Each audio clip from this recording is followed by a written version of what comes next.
What's good, everybody? We're now in the mix. It's your big dog Kid 6 and Chi-Town's finest, Carlton. You dig? This is episode 129, y'all. Listen, man, we in the month of October. It's homecoming season. And of course, you know, Breast Cancer Awareness Month. We love the boobies. So again, you know, we're going to rock our pink this month. And in representation for the ladies out there dealing with breast cancer awareness and all of that, those that survive. Listen, man, we love the boobies, excuse me. We love y'all, man. So listen, we're gonna rock pink for y'all. We're gonna hold it down. And again, homecoming season. So you got the throwback on, because it's y'all homecoming season this weekend, matter of fact. It is this weekend, you know. I got on a good Centenary Biblical Institute for the real Morgan Staters out there. Y'all know what time this is. All right. Y'all know what this means, man. Okay, y'all see the colors right there, and of course, you know, I was going to wear an HBCU shirt, right? But it still is, though, because it's still a part of the first HBCU, Lincoln University, of course, right here, man. Omega Psi Phi Fraternity Incorporated, Bloody Baby Founded Chapter. at HBCU, right? And we have it, folks. You know. Our homecoming is the following weekend, man. So, you know, it's always a big excitement for this, y'all. October's pretty much HBCU month. Yeah, it definitely is. Declared as that. It definitely is, man. It's something to always look forward to, man. I think it's something I really enjoy because, you know, it's pretty much like a black family reunion gathering, right? You gather around a lot of people that you spent 4 or 5 years, you know, at the same place, going to the same, like y'all built a foundation right there. We grew up together. You look forward to it, especially folks who like live in random ass places like Kansas City. You don't travel there much. It's Bro, not one of often. my mans lived in Alaska. We don't know how he got there, but he's not there anymore. But still, you know. How do you even? Yeah, we want to. Yeah, that's crazy. Yeah, he back in the shot. Damn. All right. Welcome back to the shop, man. But it's always something to look forward to, man. Just, you know, seeing friends recap on life. And then, of course, you know, got the entanglements to look forward to for those who like to just rekindle something that should have happened. You might owe me one. Well, look, what happens at homecoming stays at homecoming, all right? That's just what it is, man. And listen, it's no age stop to going to homecoming, all right? Especially if you graduated from an HBCU. There's no age limit, okay? You don't stop until you want to stop, all right? But listen, I don't see myself stopping anytime. Damn, let me stop fronting. I ain't gonna front. The next time I go to a Lincoln homecoming after this year, you know, I'd like to be able to have my child come with me. You know, I think that would be the time where I really like have the excitement to go back, you know, so my child can see, you know, the stomping grounds, where it came from, all of that, man. Like, this is the excitement behind it, you know. But yeah, I gotta make my tours, so I'll definitely be on y'all yard this weekend. Yeah. It's gonna be great, man. You know, it's gonna be a good time, and the weather should be good. It's gonna be great. You know, Miss C Green behind the scenes, always holding it down. She will be performing in the parade this weekend as well. So shout out to her. Man, first of all, the parade be lit, but that is very early in the morning. Man, Yeah. 9 a.m. y'all. now for the HBCU, for the homecoming goers out here, 9 a.m. is when it starts, right? Yes. But you gotta be out there like 6:30, 6 Yeah. something like that. Mm-hmm. And just imagine having to do that. I once served as, you know, Mr. Morgan State University back in the day. Long time ago. Long time ago. But imagine, I had to be in the parade as well. Imagine having to be in that parade. It's the day of homecoming. That Friday night before. Lit. Crazy. You everywhere. You partying all night. And then you got to be up at a parade 6 in the morning. I might have got 2 hours of sleep, maybe. Something like that. I'm on the parade almost nodding off like, bruh, please. I need a nap, but you can't take a nap because it's homecoming day. But that's what homecoming season all about. Oh yeah. And for the people out there too, I want to give them a quick homecoming tip. Okay. I'm not even gonna give y'all the normal tips because y'all should know by now. If you don't know, then it ain't meant for you to know. But how you were saying, like, you know, in the future at some point you want to bring the youngest, bring your kids up and show them. I would say that's absolutely ideal. And in the meantime, I've realized every homecoming, there's probably something new you can experience. Oh, yeah. And so what I've started to do is, of course, you know, you got to see the cousin. You got to see everybody that you went to school with that was older than you, younger than you, whatever. You got to see all of them. But I started to realize the older generations of people at whatever your respective school is, especially your respective HBCUs, because we HBCU made out here. You already know. Go and party with them. Just go check out one of their events. Just go see what it's looking like. They have all kinds of whatever events. For one, what I learned in doing that at Morgan is that they party just like us. Oh yeah. Every generation. But better. Yeah, like they every generation parties like they party hard. The reason why you can say better, like how you just said better, is because they be older, they be having a whole lot more money. Like as far as networking, you might be in a room with millionaires watching them bumping and grinding and all kinds of stuff, and they rock with you. I remember you went to Morgan, we partying. Next thing you know, you done got some kind of new venture off because of these old people. They got all kinds of stuff like that, and it's great. That Morgan Networks, it runs strong. That HBCU network, it runs strong. I can't tell you how many times I've been in all kind of places. People graduated 20, 30, 40 years before me, 10, 5, whatever, and they all rock with you just because you went there. And then you end up seeing them on campus. Imagine you see one of your old professors that graduated 25 years before you got to the school, and you see them walking around campus lit on homecoming day. It's like straight perfection, man. It's just always a good vibe, man. And to be honest with you, I think just that HBCU connection in general, man. Anytime you might see somebody with an HBCU shirt on, just be like, "Oh, you went there?" And even if they didn't, if their child goes there or graduated from there, it's just like, "Oh, all right, well, you still part of the family because you got some type of connection to it." So that's always fun, man. And it's just like always a great vibe. I look forward to it no matter what. It's great. I will say this, and I'm gonna keep saying this: stop having all the good homecomings on the same day as each other. Right? I'm sick In of the this same shit. area, the ones in the same area, even if they're not in the same area. Like, come on, man. Come on. Like, we stop. Sick of it. Hold it down. Yeah, like y'all gotta break it up somehow, some way, because we like to travel to different yards and run shit. That cousin stuff, it goes deep. Facts. Y'all gotta understand, HBCUs are all related. They all brothers and sisters and kin folks. You know what I'm saying? They all brothers and sisters, cousins. Like, you know what I'm saying?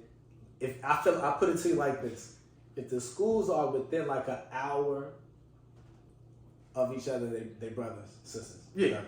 Even if I'm gonna give UMES the pass because they're on the coast.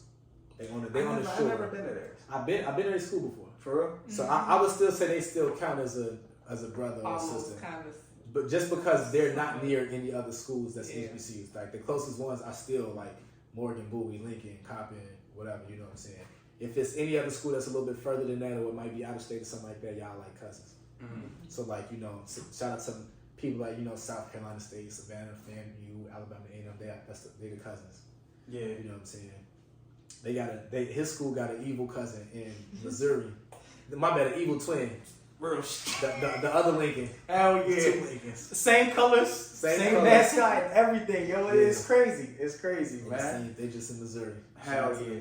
Shout out, man. But yeah, homecoming season is here, y'all. So, you know, y'all have a lot to look forward to, man. And just stay safe, be smart this weekend as well, man. And also, too, you know, condolences to a family member of y'all's from Morgan who lost his life, man. Yeah, man. Very, very sad, man.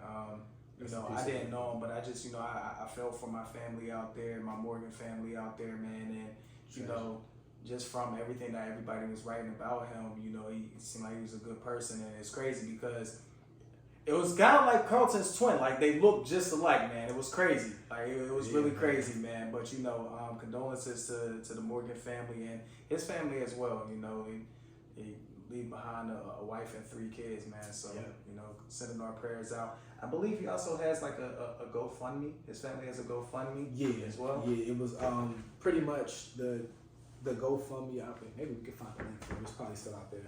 But it was just for like, you know, stuff in the meantime for his family because I believe he did have like, you know, life insurance and all of that stuff. He's pretty responsible like that. And but just, you know, when something like that happens, he was a newlywed.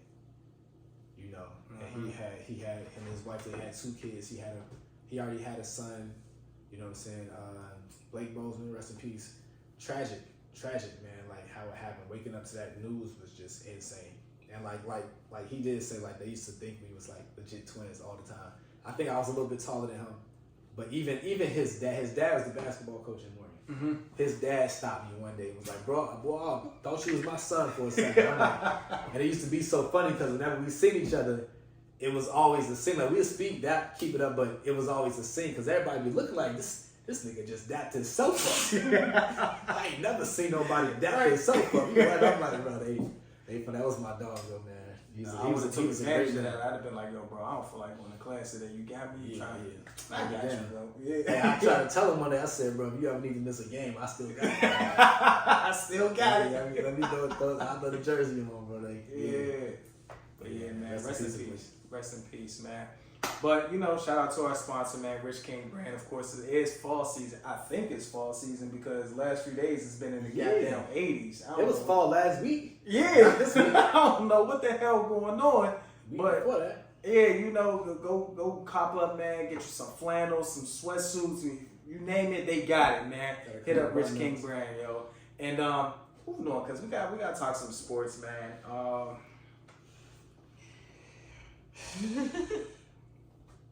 Yeah, it's. Do we have to, like, you know?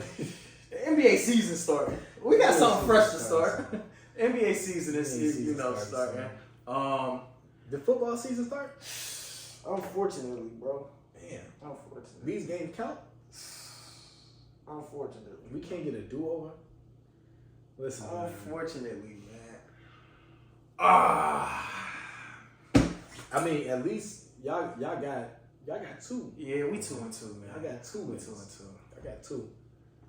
My team has no wins. So, bro, yeah. And I'm not gonna lie, every week there's a different problem. Like the week 1, it seemed like our O-line hadn't gotten it together. Mm-hmm. And we was playing okay, but the O-line couldn't get it together. We lose to Green Bay to start the season. Not even Aaron Rodgers there. They just let Jordan Love come in and just pick up the lease on ownership. Week 2, we play against, what was that? That was Tampa. Mm-hmm. Tampa Bay. The O-line looked like it was there, but then it looked like Justin Fields had no idea what to do. Now that you see people open and you have an opening to run, it's almost like he's like, what in the world to do? And it's like, well, get rid of the ball. And he gets sacked. It just looked bad. And then week 3, we play the defending champs. They handed us our ass. I mean, even if we were playing okay, I still think we probably could have lost that game. This past weekend, I'm not gonna lie, that did it for me. Bro, Justin Fields, that did it. He was killing. That game did it for me. Like, and it made so. For those of you that y'all should know, there was a team last weekend that got 70 points put up on them. They got 70 points put up on them. And so we played that team this week. Now, I just thought it was kind of odd because throughout the week, they was like, yeah, the team that just got 70 put up on them, they're like 3-point favorites to beat y'all. And I'm like, what? Mind you, both of us was defeated. We was on 3. And I'm like, stop disrespecting us. We're going to be all right. You know, and I'm chilling. You know what I'm saying? I wasn't even watching the game. I was doing something else because I had the laundry and crap to do. But I'm like, I turned the game on 28-7. Justin Fields is 23 for 24. He had like 295 yards. Matter of fact, at that point, he was like 24 for like 26. He had like 295 yards thrown, 4 touchdowns, no interceptions. Killing. And I'm like, damn, cool. So I'm starting to make I'm chilling. I'm making something to eat. I kid you not. It was like I looked at the TV, went to go stir what I had on the stove, looked back at the TV. It was 21-28. And I'm like, where did they score 2 from? What just happened? Now, I seen them score one of them when it was 14, but then it was like literally the same way. It seemed like they scored and they counted for 2 touchdowns. I don't know what happened. But I was like, this is ridiculous, but we can still hold it down. Justin Fields has been playing well. He gonna score another point, put the game out of reach. We'll be okay. He did not do that. I look up. Now it's 28-28. I think it was was it a pick six? Something like that? Yeah, they had a pick six. They got a pick six. Now it's 28-28. And now I'm watching them come up the field, and I'm like, all right, we going to score in this drive. And when we do, we're going to put the game out of reach. 4th and 1, we do not convert. So now they get right within field goal range. They kick the field goal. They make the field goal. They up 3, 31-28. We still get the ball. It's like a minute 47 left. You know what, Fields? I'm never going to lose faith in my squad. You are a bear, and you better act like it. We get the ball. We making a decent drive. And then he throws another pick, game over. And I was just like, I can't believe what I just saw. 24 unanswered points. You would have thought we was the freaking Falcons, and it was the Patriots. Yo, 24 unanswered points. I don't understand. But, like I said, the football season, I mean, basketball starts soon, right? Yeah, basketball starts soon, y'all. I'm ready for football season to be over, to be honest with you, man. The Steelers are stressing me out. And if you guys follow me on social media, y'all already know where my anger and frustration comes from when I talk about them. And I look, man, Art Rooney II, his time needs to come to an end. Mike Tomlin, his time needs to come to an end. I'm all for it now. Look, I'm removing, race from this. Like, I'm removing it. It's cool that we had a black head coach. That's cool. It's not a lot that you see in the league. We discussed this many a times on the show. Mike Tomlin hasn't produced shit since being the head coach for the Pittsburgh Steelers. All right? When he won his first Super Bowl, that was still with Bill Cowher's players. Only person that we really lost when Bill Cowher retired, ended up leaving, was Jerome Bettis. And he retired, getting a ring. We sent him off for the ring. And he won it in home when they played the Falcons. I mean, the Seahawks. Palomalu was on there. He was still there. Yeah, he was still there. there. They both retired after that game, right? No. Palomalu ain't retired till I want to say 2013 or 14, if I'm not mistaken. And he got both of those joints with y'all, right? Mm-hmm. Okay. Yeah. So after that,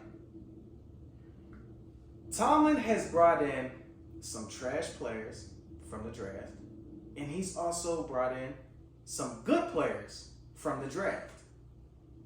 Now, we've had some pretty talented players.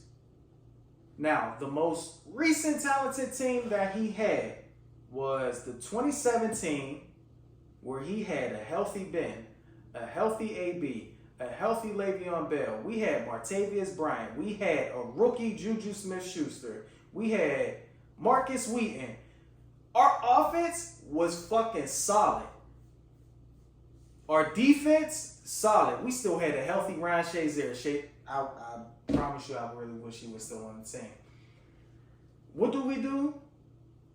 We had the best record in the league. We had a bye week. Second round, we faced the Jaguars. We lose that game. Why?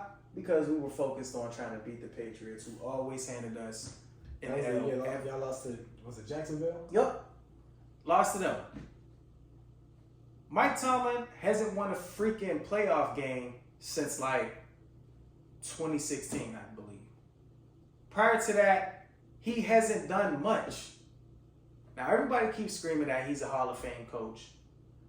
In my opinion, I don't think he is a Hall of Fame coach. That's just in my opinion.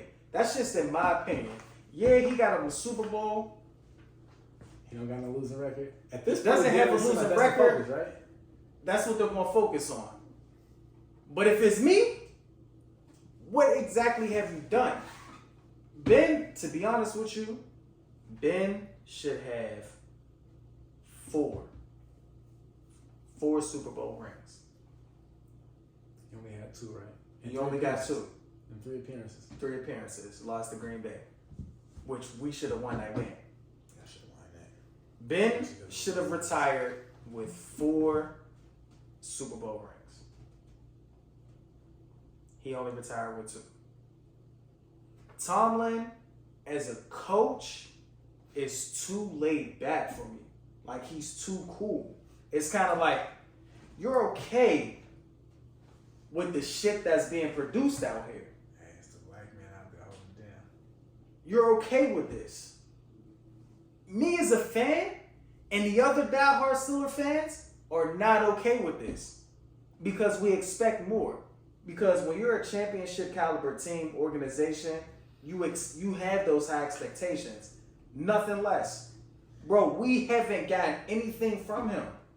All y'all got was 500 records or more than 500 records. But I don't care about that. That does nothing for me because you're not getting us to the playoffs.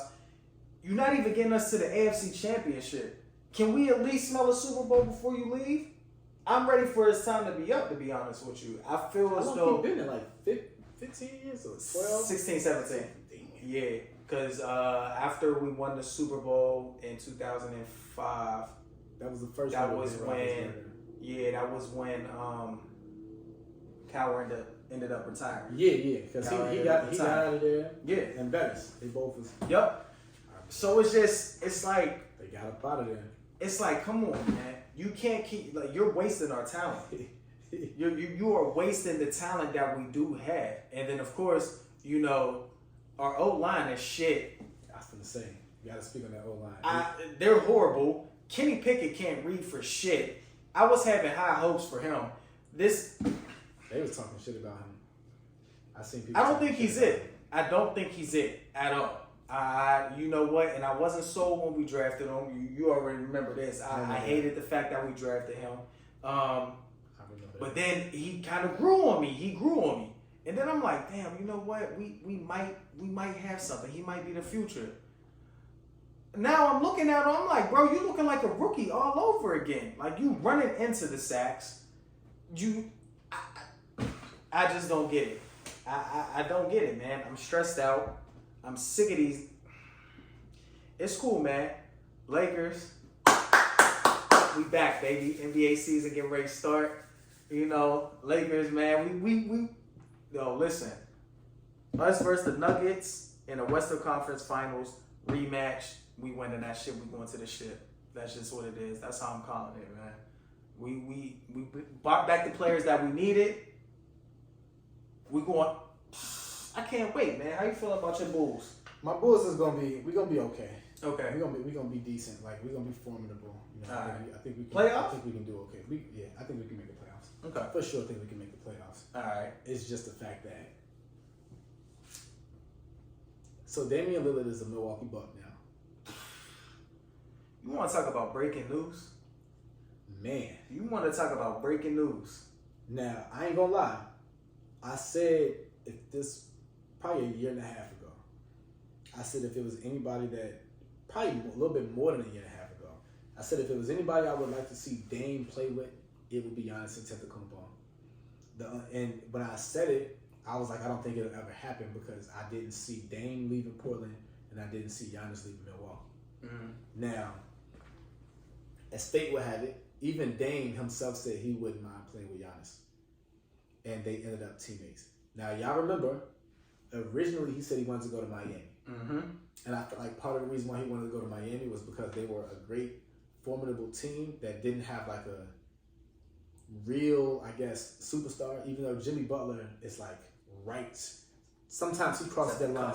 Yeah. He crosses that line sometimes, but sometimes he shows that he's like right below it or whatever sometimes, but it's like he go from superstar and then back to star. Yeah. Like, you know, he'll wild out against your favorite player, whoever the best is, and then he might have a couple games after that where he's kind of regular. But Damian Lillard being there, I think it could have been a situation for him where he looked at it like, we're not super duper over the edge. We still competitive enough where it'll be challenging enough to beat some of the great teams like the championship Denver Nuggets, like some of these other super teams that they try to build at their full power. Mm-hmm. And he wanted out of Portland because of a lot of years of loyalty that didn't seem to live up to his years of his prime. Like, you know, they had some years when they felt like they could have been cool, and they could have been, but it was just the fact that a couple other teams were just way better, mainly the Warriors, and they just couldn't do it. And Portland's not a marketable.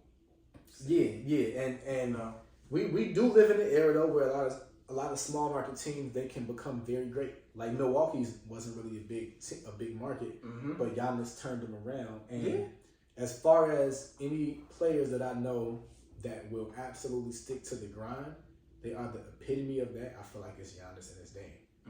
Like Giannis really went out there and was like, I don't care about nothing. I'm gonna get better. I'm gonna make the people around me better, and therefore this gonna make us better as a team. And then win a championship. Yep, he did. Dame really went out there and was like, I'm gonna keep grinding. I'm gonna keep trying with what I got. And they honestly, it was years when he had pieces, and then all of a sudden they were all gone, or they hurt, and I was just like, damn, I felt bad for him. And then it wasn't like Portland was doing stuff to help him, so he was just like, well, if y'all just gonna do that, then just trade me. He ends up in Milwaukee. I can see Milwaukee. Boston just got Drew Holiday, so them picking up Drew Holiday in the same offseason that they got rid of Marcus Smart was a pretty. They got rid of Williams as well too, but it's still a pretty good move. I think they might be the best two in the East, but I will say this too, because a lot of people is looking at Phoenix. Phoenix made a couple moves as well. They're going to be good, but I'm still stand on this, and like until proven otherwise.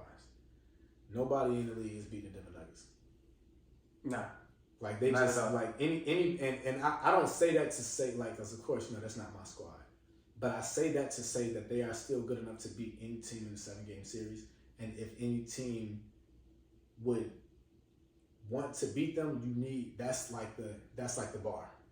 If you want to be championship ready, if you want to be good enough to win the championship, you need to be looking at the Denver Nuggets and saying, how can we beat them? Yeah, if you can beat them, you can beat any team in the NBA. Because throughout just the season in itself, but even just their playoff run, they showed just how dominant they were. Yeah, they showed exactly what it was offensively and defensively. Yeah, like no matter what, even if they was down, bro, they didn't give up. They come back. Their adjustments was like, so. Y'all know how I feel about basketball. It's a game decided by moments, meaning like what you do, you can go in there with a game plan, and you can even try it out. And if it works, it works. If it doesn't work, how quickly you can adjust to your game plan not working against whatever team can determine the outcome of that game. They went into that game and was like, we know all of our players' strengths and weaknesses. With that being said, we're gonna see how they play against us. Jokic go out there and do this. Murray go out there and do that. Everybody else do this, whatever. And then if it's not working, we're going to switch this just a little bit. We're going to do this. Oh, Jokic, they're going to double team you, try to keep you out of the paint. Cool, you're going to have to shoot a little bit more, but you can do that. In the midst of that, they double team you. Somebody's going to be open. Fine them. Murray go off. Now they switching off of you. Jokic, now you can score a little bit. It was like their adjustments was happening at the right time. Yeah. Every time I see a team do that, they win championships. I see Milwaukee do that. They win championships. I see the Raptors do that. Championship. The Warriors. Even the year the Lakers did it in a bubble. They was making the right moves. And you know who else used to do that too? The Spurs. Especially the Spurs would do that and go up 30 on whoever. Yeah. They would do that and go up 30 points on your favorite team. It didn't matter whether it was the Warriors, whether it was the Heat back then, whether it was the Cavaliers, anybody. Yeah. They was doing that. So that's the bar. Hell yeah! Y'all want to hoop? Go watch them. This is gonna be a good NBA season, so I'm looking forward to that. Moving on, man. So I definitely want to talk about this and get your take on this. So J. Cole read a handwritten letter pitch from Colin Kaepernick to the New York Jets to give Cap a chance, even if it's to be on the practice squad. Now we all know Cap ended up winning his settlement. And he got $10 million from the NFL, right? Everybody is wondering. He definitely got more than that, probably. They said it was a 8-digit number or something like that. People were saying they thought he got like 50. And I think he still got his deal with Nike too, if I'm not mistaken. So it's not like he's hurting, right? But we also understand when you have a love and passion for something, I get it. You can't try to sue somebody and then still try to get an opportunity with them. Like it doesn't make a lot of sense, but also it's just kind of like, Cat, you just have to, because now it's starting to look pathetic, bro. It's just kind of like, now you begging. You got J. Cole reading your handwritten, like you got another man reading a letter that you wrote. If you want to be in the league, you speak out on it. But at this point, no one in the league is going to sign you. It's just a fact. Like, it's the reality of it. No one is going to sign you. And even if they do, no one wants to deal with the distraction of media coming to y'all, coming to the practices, being the same repetitive conversation every single time. No one wants to deal with that. No one wants to deal with that. It's like an unfortunate situation. Yeah. It's like we all are still rooting for him. Hell yeah. We all still rooting for him. And I mean, it wouldn't, as a football fan, you kind of look at it two ways. Like, you look at it like it wouldn't hurt to see him out there, because we see a lot of these football teams that got some shit quarterbacks, whatever, or they got, like, we see a lot of situations The where Jets. they could do something. Yeah. They could The Steelers. They could have done something. It's just the fact that I'm not crying, y'all. I'm not. Hey, it's just the fact that along with that, we're like, he has gotten older. He has spent a significant amount of time away from the NFL. Bro, he's been out the league for 7 years. For 7 years. Everybody Yeah, keeps it has been saying, 7 "Oh years. yeah, man, I've seen him. Like, he looks good. He could throw good." I will hope so. Yeah. He has on no equipment. Yeah. All of that's going to change when he has on equipment. When he actually has somebody coming full speed at him. How good will he actually look? Yeah, it's different when you got It's different. When you got it. Because when he's trash, y'all still going to be like, "Oh man, he been out the league." That's what I was gonna say. We know that. We know he's been out the league. In the instance he comes in there and he would lose, the media is gonna go ballistic. Oh yeah. And then, like you said, the collateral damage of all of the stuff that he did, though he was fighting for a righteous cause, the collateral damage of all the stuff that he did, that's gonna be the focus now. Yeah. And every game you're gonna have to deal with that. Every practice you're gonna have to deal with that. Every post game, pre game, press conference, whatever, all the sports analysts are gonna be talking about it right all over again. And he's gonna be like, just focus on football. And then they're gonna be like, we focus on football, but you just lost or you whatever. And then it's gonna turn into a whole shit show. So, I mean, I'm never gonna say for somebody to give up on something, but I can say, I know he's not gonna give up. I can just say to y'all, it's probably not. Yeah, it's definitely not. It's definitely not. You know what else has been a shit show? It's shit show, and I'm just tired of it. Taylor Swift. The NFL. Y'all gotta chill. Now it's just getting out of hand. Anytime a Kansas City Chiefs player scores, y'all pan that camera right over to that woman. It's annoying. All right, we don't care. We do not care. Y'all should not be that much infatuated with her being at a Kansas City Chiefs game, her dating Travis Kelce. Just let it go. Let it go. And other folks, black folks, especially black women, and there's some black men out there. Listen, y'all need to stop with this notion of, okay, just because, yeah, Travis Kelce's excellent. She's gorgeous. She is gorgeous. All right, we know that. But y'all got to stop always looking at, okay, the beauty of something and being like, oh, he fumbled the bag. Somebody can be gorgeous. It can have so many flaws behind closed doors. And then y'all gonna come out and be like, man, she was crazy. She was this. But you fumbled the bag, right? That's all you was focused on. That's all you was focused on. Yeah, just let it go. And why y'all even care anyway? He was white. Goddamn, get your black ass out there and go get her in. It's HBCU month. Come on, man. Like, goddamn. Travis Kelce might really be where he need to be with the Mayo Company. And that's it. Plus, you see how the NFL milking this, right? Bro, milking the hell out of it. I'm not going to lie. It's a little annoying. It is. Like, extremely annoying. Like, I know the NFL be rigging stuff, but it is crazy right now with they Swifties. Who NFL, even? bro. Come on, man. Grown ass men going crazy over top.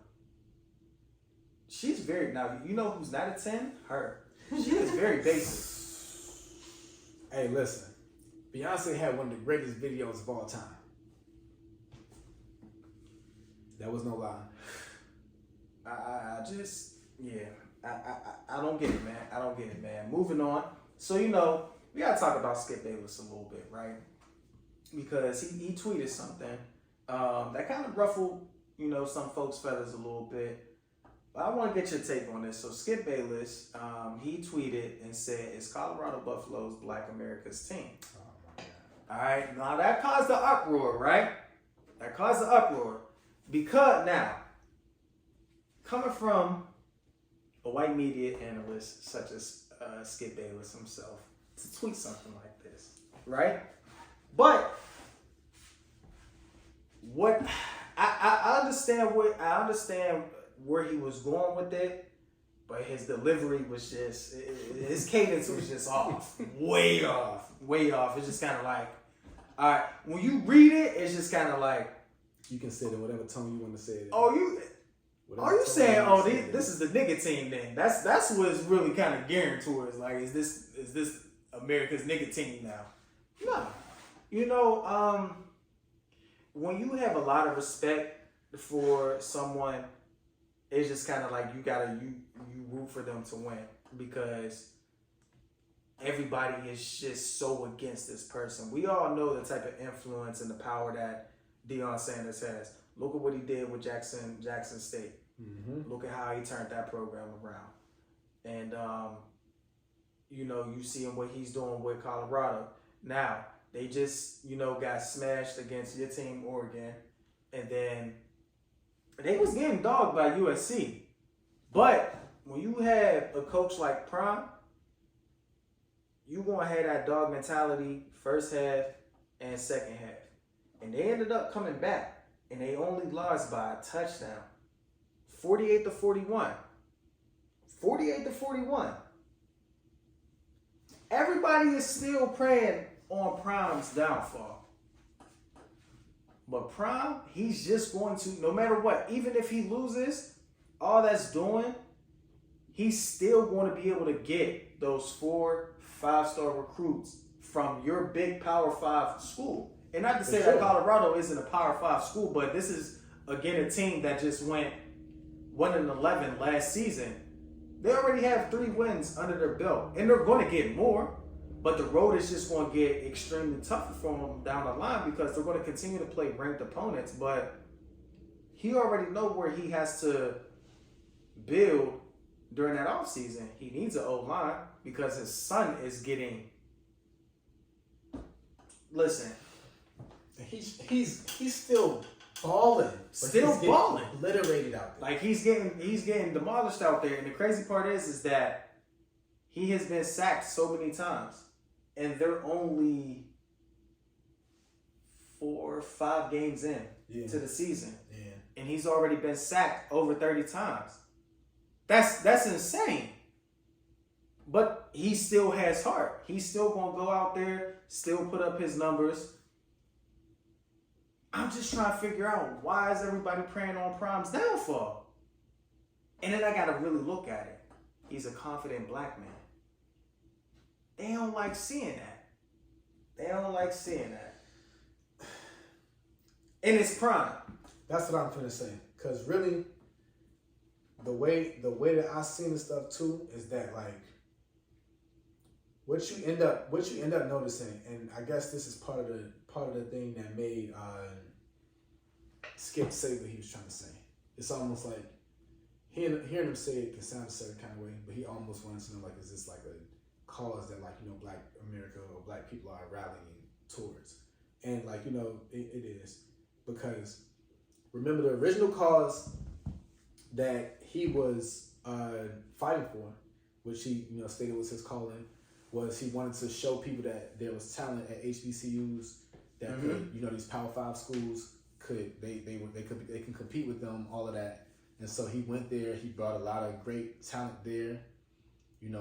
People that were like, yeah, I want to go to HBCU, but also I want to play in the Coach Prime, whatever. He proved the point there, but then also people was just like, you as a coach, or you as some of these players that you got to go to Jackson State, if you were at a bigger Power 5 school that played against some of the best in the nation, would you be able to do the same thing there?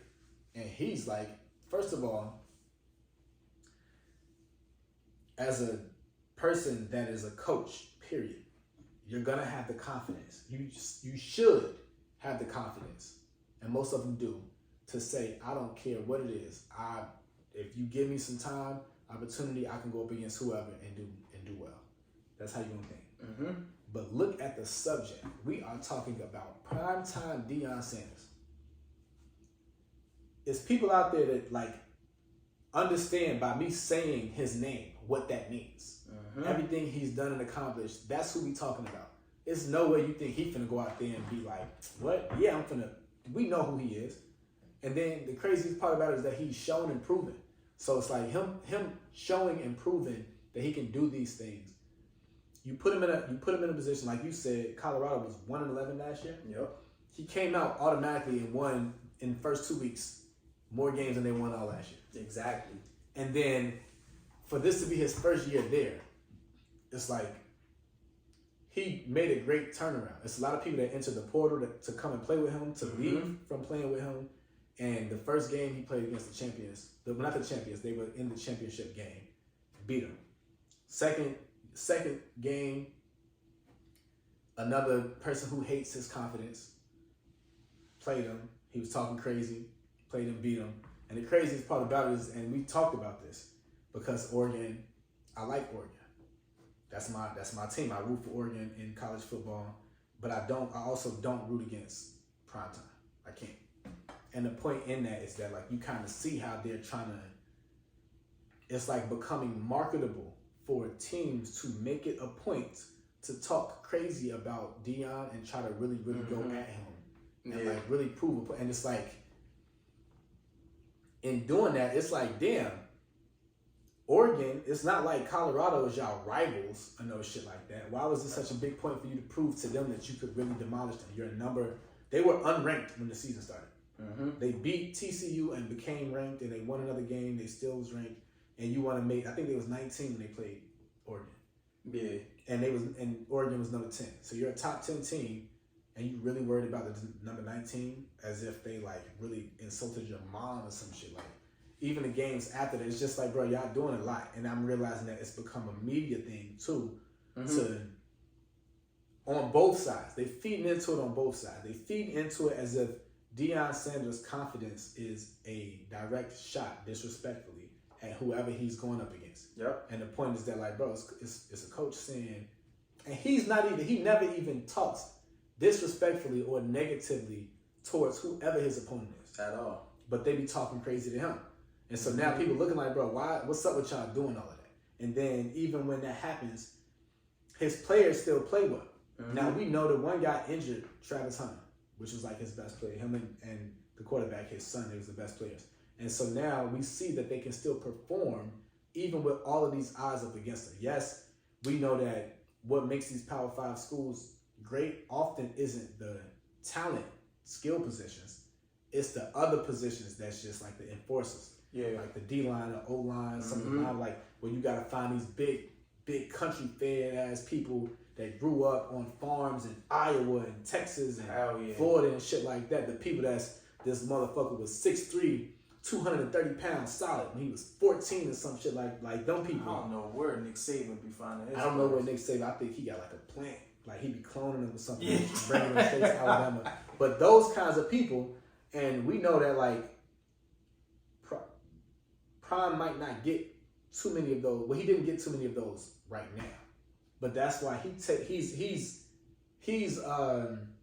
confident enough to know that in the future his team is going to be better. Mm-hmm. And right now he's taking it to the chin. Pause. You know, I don't want Cam to make to wild on me because that was crazy.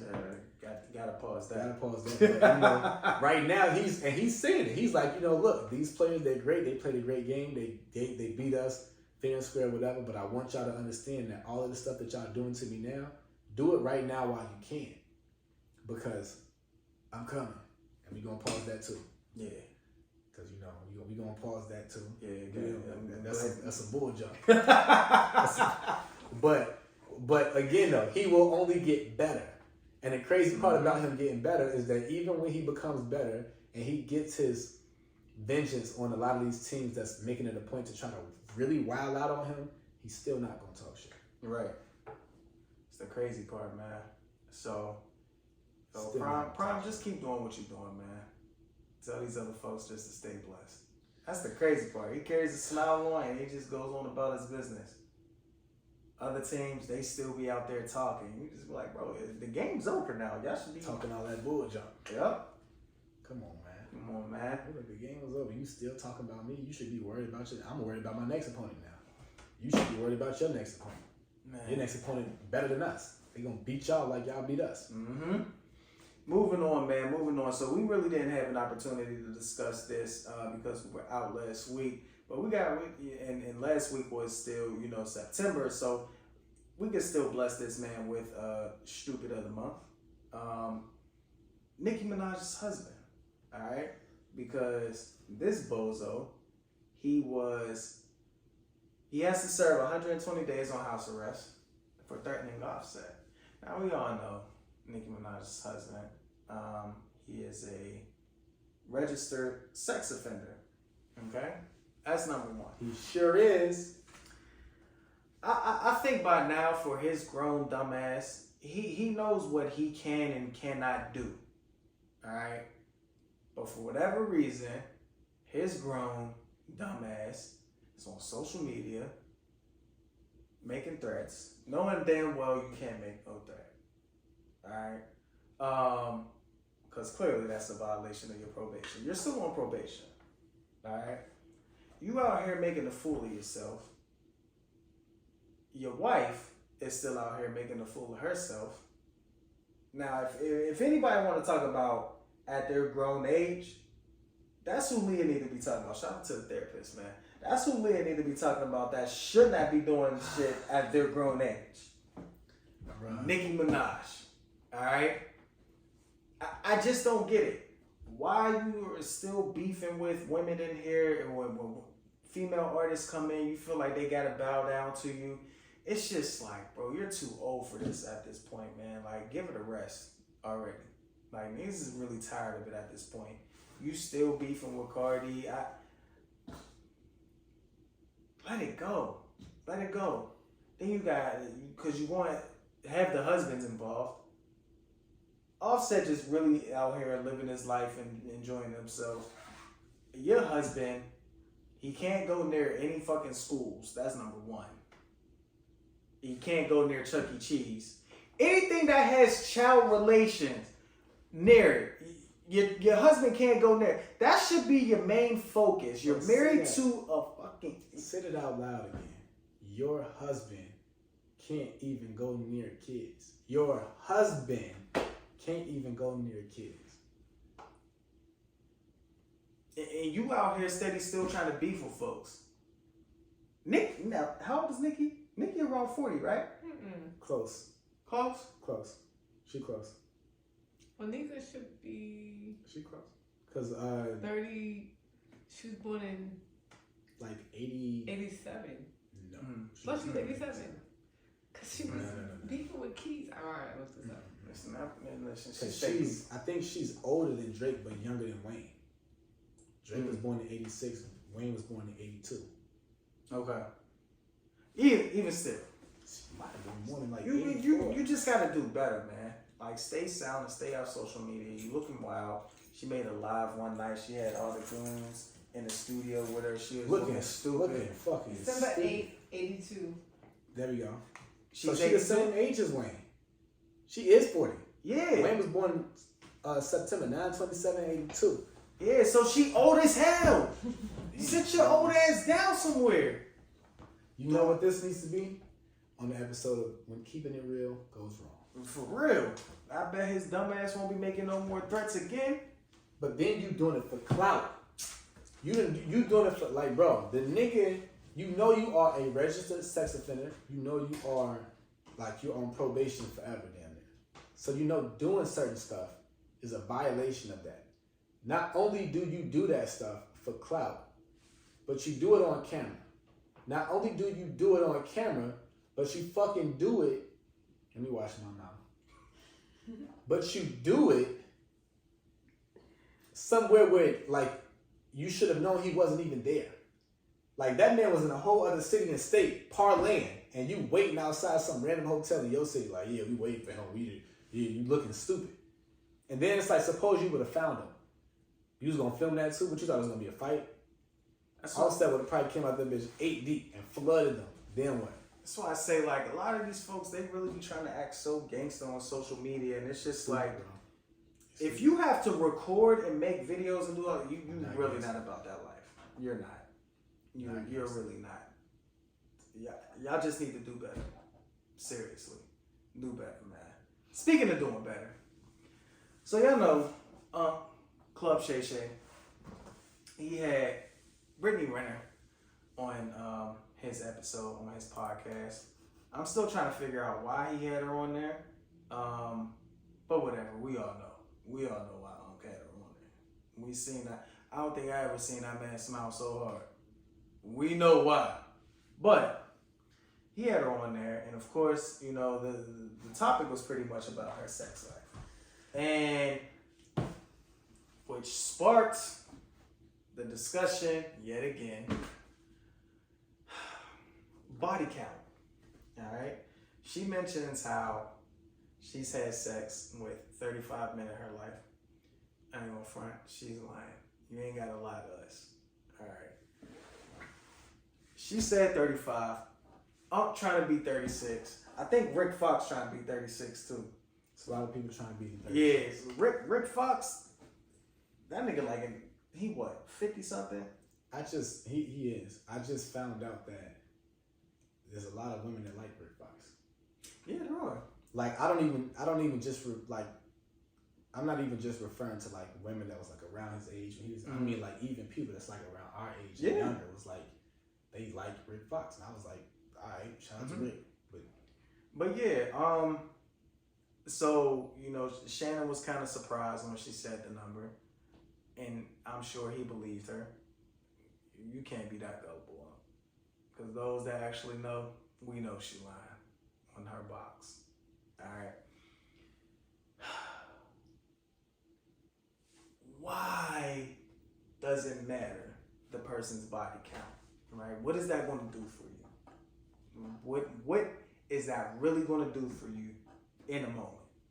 Why would you even want to know that?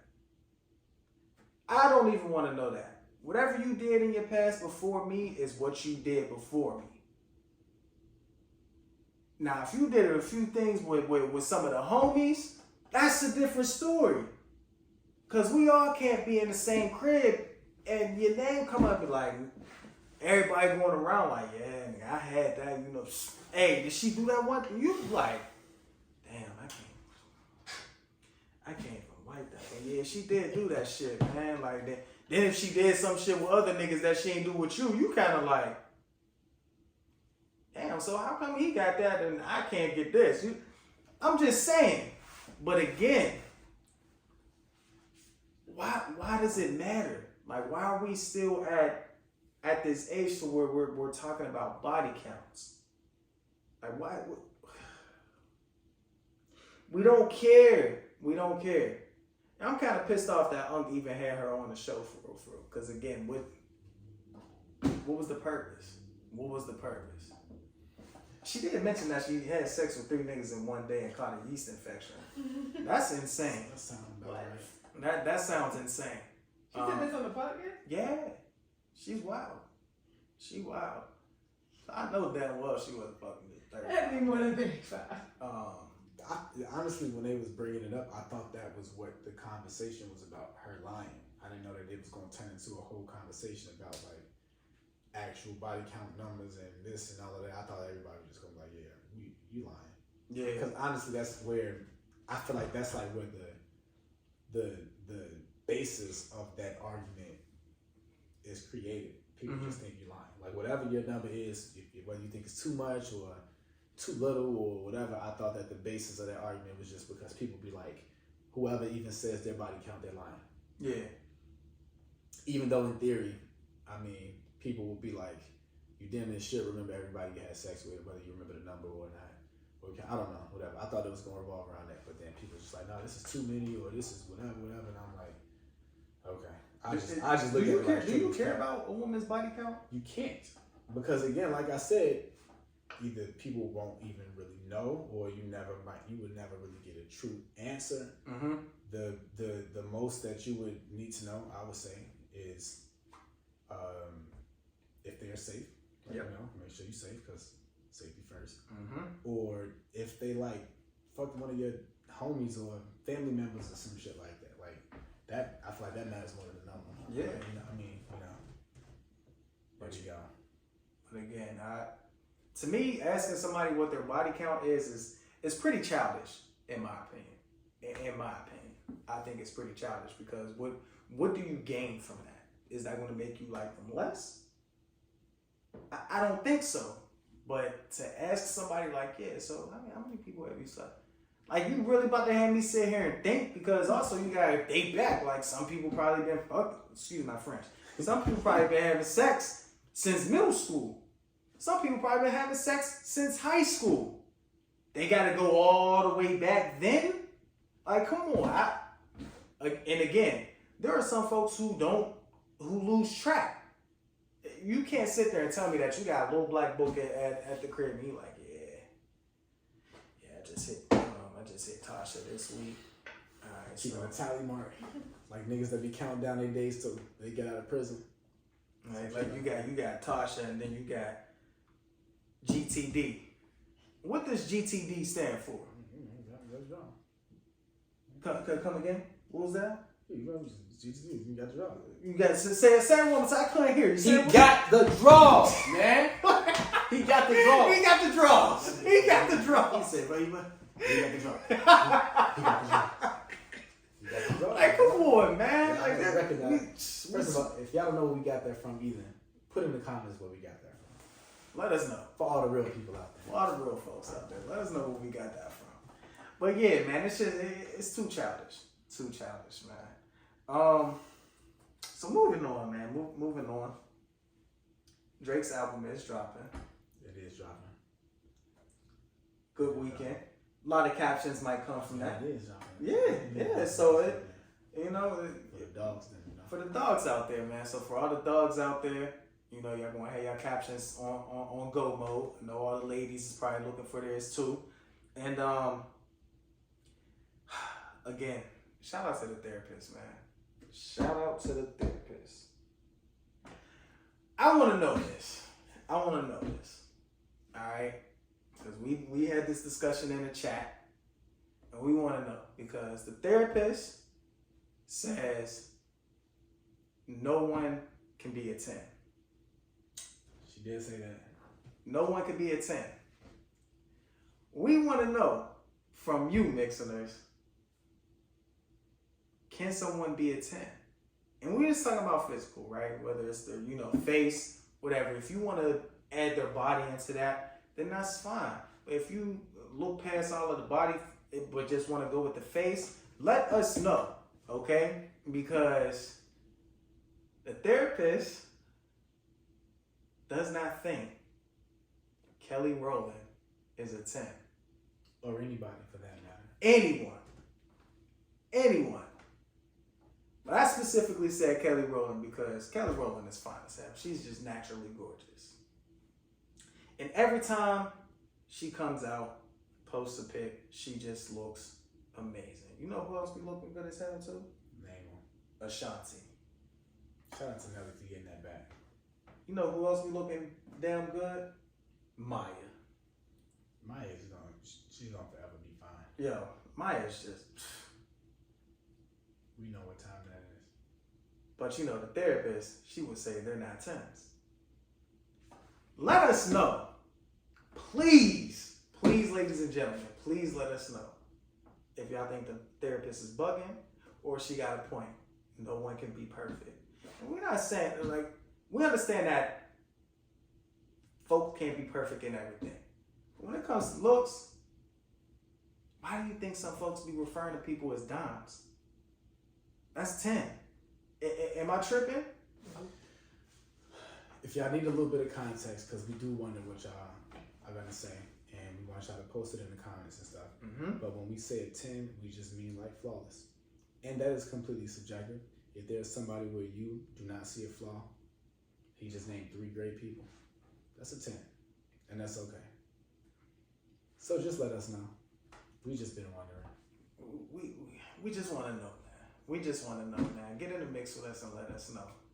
Other than that, before we close out, you got anything else? Nah. I think that's about it. Happy homecoming season. Happy homecoming season, man. Enjoy your entanglements, enjoy your recaps and all of that good stuff, man. Stay safe. If you gonna drink, please do not drive. Again, hang with your friends. Catch the Ubers, y'all. Again, I can't stress this enough. Stay safe, whatever you do this weekend. It's all about love, peace, and happiness out here, man. That's good. And until next time, y'all, it's your big dog K6 and Chi-Town's finest Carlton, you dig, and behind the scenes, Miss Green. Till next time, y'all, we out. In the mix, Carlton, Leah, K6 in the mix.